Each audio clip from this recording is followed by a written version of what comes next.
Hi mga kamamshi! So isang mainit na hapon na naman ngayong summer. So ang ating i-unboxing ngayong aking item na binili.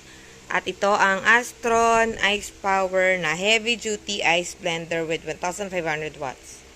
2 liters ang capacity and 2.5 P yung motor niya. Yan. So heavy duty siya guys, para pwede rin pangbasag ng yelo, para gagawa tayo ng shake dahil ang init-init ng panahon. Magtitipid tayo instead na bumili sa Food Panda. Okay, so quick unboxing tayo.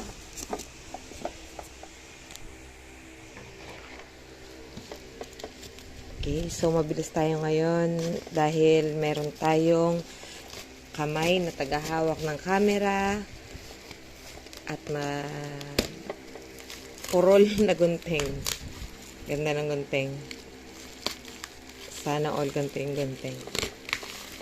Sana nginunguya ko na lang yung plastic para mas mabilis.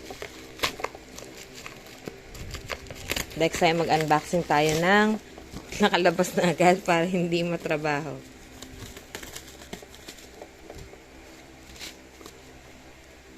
Okay. So what's inside the box? Marahil yung blender, pero anong kasama? Blender pa rin. Kasi dyan guys, lutang ako. Naanto kasi ako eh. Okay, so eto na po. Ang kakaibang manual, Diyos. Lagi naman may manual. And warranty card. Manual. Kung paano ayan. Blade assembly. Yung product diagram, motor base, mixing rod. Yan, nandyan yan lahat. Since meron naman akong blender dati, so I know how to use a blender. So, eto na yun. Eto yung hindi ko alam. Cover or nasa taas siya. Tapos yung mixing chenes na nakalagay dyan. Ayan, mixing rod. Para di ba kapag nag-blender nakalagay na parang tumitigas yung nasa loob, ganun, something. So, eto na ang